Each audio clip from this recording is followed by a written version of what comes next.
बिल्कुल। अभय दुबे जी एक सेकंड जरा आपके सहयोगी से एक बार प्रतिक्रिया ले लेना, डॉक्टर आशुतोष वर्मा जी से। देखिए आपने सुना, बीजेपी को आपने पूरी तरीके से सुना है। एक सेकंड, बस एक सेकंड, 10 सेकंड में आपने तो पूरा बड़ा जवाब देंगे, बाकी लोगों को मौका नहीं मिलेगा। हाँ अभय दुबे जी, हाँ चलिए जल्दी।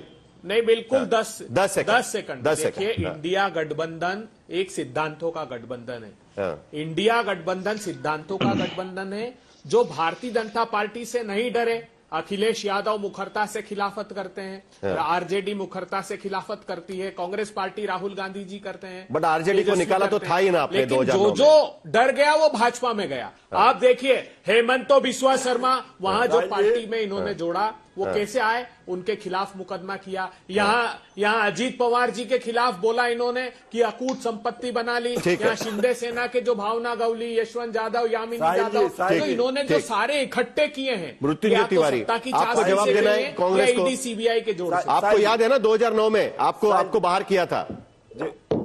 जी हाँ। देखिए साहिल जी, इंडिया गठबंधन में दलों के नेताओं के बीच में हाथ और गले नहीं दिल मिले हुए हैं। अरे लेकिन यहाँ क्या है, एनडीए में यहाँ सांप और नेवले की लड़ाई है। अरे मृत्युंजय जी, अभी 2 मिनट पहले आपने सुना क्या अभय दुबे जी क्या कह रहे थे? इंडिया गठबंधन में आम आदमी पार्टी शामिल थी ना, अभी वो उनको आरएसएस से जोड़ रहे हैं। अभी 2 मिनट पहले उन्होंने बोला कल आपको भी जोड़ देंगे, नहीं तो कैसे? कारणों से किन्हीं कारणों से अलग लड़ी, लेकिन रामविलास पासवान जी के एलजेपी को किसने बंगले में आग लगाया? किसने बंगले से निकाल दिया था? तस्वीरों को फेंक दिया था। धीरेन्द्र कुमार जी, आप जल्दी से जवाब दे दीजिए। आशुतोष वर्मा हमारा जवाब ले लीजिए। हाँ आशुतोष वर्मा इंतजार में है। ठीक है धीरेन्द्र कुमार जी जल्दी से जवाब दीजिए। जनता का दमन उत्पीड़न। धीरेन्द्र कुमार जी चलिए जल्दी, समय खत्म हो रहा है। धीरेन्द्र कुमार जी हाँ बोलिए।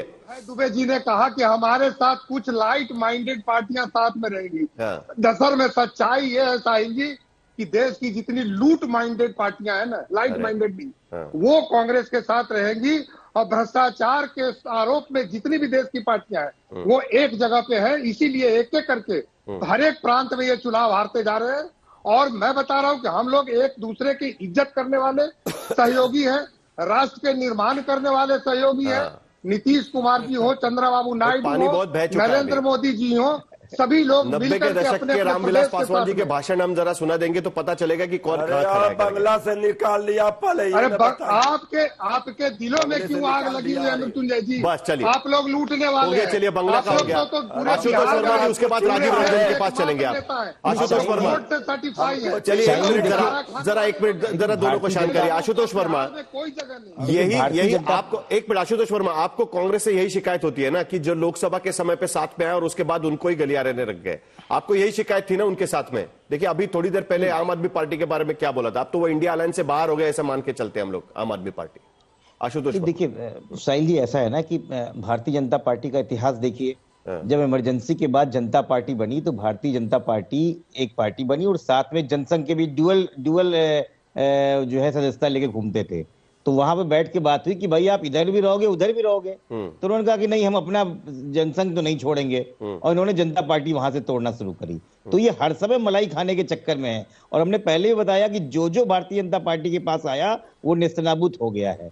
अभी देखिए यही चिराग मॉडल के नाम से फेमस बिहार में नीतीश जी थकते नहीं होते थे और कहते देखो हमारे साथ क्या कर दिया, हमारे साथ क्या कर दिया। अब ये एलजेपी के प्रवक्ता जेडीयू की तारीफ कर रहे हैं, कह रहे हैं हम नीतीश जी के मॉडल पे वो हैं। पार्टी के 2 हिस्से कर दिए, चाचा को जब जरूरत थी चाचा लिया, भतीजे को जब जरूरत पड़ी तो भतीजा ले लिया। और यही बात नहीं, स्वार्थ कौन किसका है वो सब लोग जानते हैं। देखिए इंडिया गठबंधन की जो स्थिति है वो ये है, अधिनायकवाद के खिलाफ समाजवादी पार्टी खड़ी है। जिस समय भारतीय जनता पार्टी जिस समय कांग्रेस ये काम करती थी हम तब उसके खिलाफ थे। आज हम खड़े हुए हैं और हम पहले भी 89 में, 93 में, 2003 में, 2012 में हम अलग लड़के ही सरकार बनाए हैं कांग्रेस के साथ में। कोई ऐसा नहीं कि कांग्रेस की वजह से बनाए, लेकिन आज समय की जरूरत है। हमने 2024 का जवाब ले लीजिए साहिल जी, आपका समय खत्म हो जाएगा। हराया उत्तर प्रदेश में। कोई प्रदेश बताए जिसने इतनी बड़ी रथ इनको राजीव रंजन जी, उत्तर प्रदेश में समाजवादी पार्टी के पास ये हिम्मत थी जिसने हरा के दिया और आज वो मेजोरिटी में नहीं। ठीक है सिर्फ राजीव उत्तर रंजन। प्रदेश की वजह से। राजीव और रंजन। नीतीश जी साथ में होते तो प्रधानमंत्री भी होते और जी। इंडिया अलायंस की सरकार भी होती। प्रधानमंत्री होते राजीव रंजन जी, आपके पार्टी के नेता। देखिए, हमारी चिंता न करें आशुतोष जी, अभी 10 सीटों पर उपचुनाव हुए, 9 सीटें पहले और अभी एक मिल्कीपुर। कांग्रेस को एक सीट भी समाजवादी पार्टी ने नहीं दी। हाँ। देखिए, दिलचस्प है, यह अलायंस जितने विरोधाभासों से भरा है और उसके बाद ये एनडीए पर प्रहार करते हैं, इन लोगों को शर्म आनी चाहिए। अगर दिल्ली में आप पार्टी के साथ लोकसभा लड़ेंगे, फिर विधानसभा उनके खिलाफ लड़ेंगे, हरियाणा में एक दूसरे के खिलाफ लड़ेंगे, पंजाब में एक दूसरे के खिलाफ लड़ेंगे, लेफ्ट के खिलाफ कांग्रेस लड़े, फिर प्रवचन देना शुरू करेंगे, टीएमसी के खिलाफ बंगाल में लड़ेंगे। देखिए, ये अलायंस झूठ, फरेब, मक्कारी के सिवाय एक अहंकारी और ईर्ष्यालु नेताओं के जमावड़ा के अलावा इस अलायंस में कुछ भी नहीं बचा है। ये क्या मुकाबला कर पाएंगे? अब अकेले बिहार में 12 लाख नौकरियां और 36 लाख रोजगार, 48 लाख लोग अगर सीधे लाभान्वित हो रहे हैं, तो 48 नहीं, लाख सर, परिवारों का मतलब जरा अलायंस पे रहते हैं हम। 2 करोड़ लोग।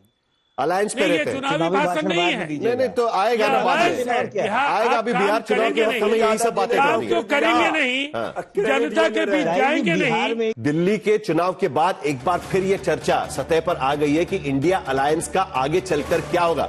आप सभी का बहुत बहुत शुक्रिया इस चर्चा में शामिल होने के लिए, लेकिन यह चर्चा इसी तरीके से जारी रहेगी क्योंकि अब बिहार के चुनाव आने वाले हैं और वो चुनाव एनडीए किस तरीके से गठबंधन में लड़ता है, किस तरीके से सीट शेयरिंग होगा, इंडिया अलायंस का वहां पर क्या होगा, क्या आरजेडी कांग्रेस साथ में लड़ेगी, ये सारे मुद्दे बार बार चर्चा में आते रहेंगे। नेचुरल अलायंस के नाम पर राजनीति में एक दूसरे को पीछे ढकेलने की होड़ मची हुई है क्या, इस पर भी चर्चा कहीं ना कहीं करनी होगी।